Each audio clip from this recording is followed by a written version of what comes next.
Welcome back to Holy Pastor Doing Neighborhoods.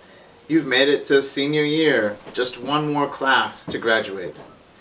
Now hopefully, before now, you have brought up your faith with a neighbor or a friend, because we're now going to talk about inviting a neighbor or a friend to a neighborhood prayer group. There's a companion video to this video, a school lab, you could say, in which we model a prayer group for you. Do you remember those school labs?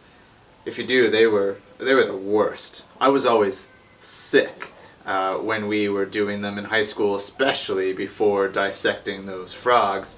And my prayer notes from college show that I was very much praying before physics labs, because if I didn't get the math all right before my first try, I couldn't get an A on that lab. And I was a straight A student, as you can imagine.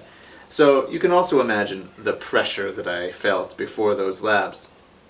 Inviting someone to and then hosting a neighborhood prayer group will feel like pressure too, even more than just getting a simple neighborhood gathering going. In seminary, my roommate, in fact, tried brewing dandelion beer in our room in a glass container. And one night he brought it out into our public room, and it exploded under all the pressure.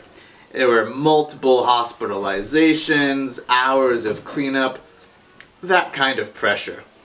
And so this might be you. What if I do it wrong? What if because of me people come to hate God? And if they hate God, what if they go to hell? And if people go to hell and it's because of me, does that mean I'm going to hell eternally as well? The pressure. So I should tell you as well that my roommate was also an RA, and he was severely chastised for trying to grow dandelion beer in his room, especially in a glass container. Who does that? And so everyone else was saying, well, if I can't even try brewing dandelion beer in my own room, then why bother being an RA? So you might also be wondering, why bother? What's the point of having all of this pressure? Well, let's contrast a couple of gospel stories here, because when in doubt, Jesus. He's always the right answer, right? So first we have the walk to Emmaus passage. Remember how it goes? All right, quiz time. Tell me the whole story, walk to Emmaus right now. All right, just stop. You're off to a horrible beginning. You should have mentioned that one of the disciples was named Cleopas, and you should also have been saying it word for word, King James Version. What's wrong with you? All right, hold on.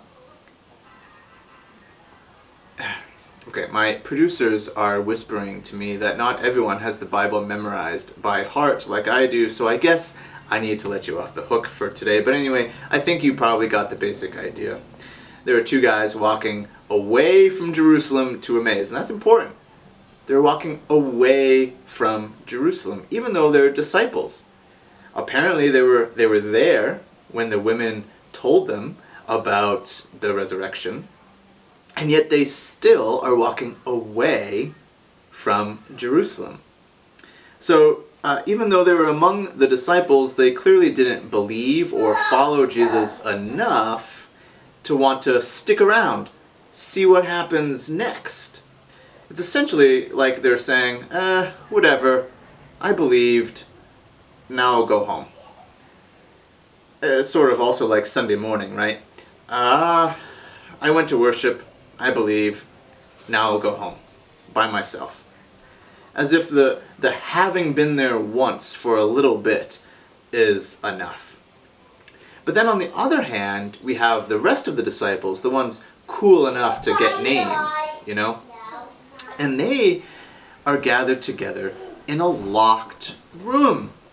And they're afraid. Now I would say to them, man up, get some courage, because perfect love casts out fear, don't you know? Well, apparently those disciples didn't know. But even so, they're gathered together despite their fear, and it was in gathering together that they were able to survive and then see Jesus. And then the disciples walking to Emmaus, well, they too, when they finally decide to gather together, they end up seeing Jesus. So that gathering together is really important. Now you might say, blah, blah, blah. We've talked about all this before. What's the point of saying it again? Well, first of all, good, you've been listening. But it does bear repeating that if we're going to share all of what we are and all that we have, including the love of God, and we're going to share all of that with our neighbors, then we should certainly pray with them. And to do so regularly.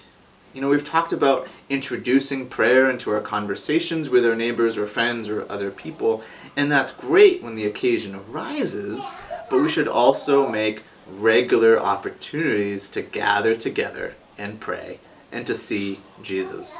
So we should lock ourselves in a room with our neighbors and pray.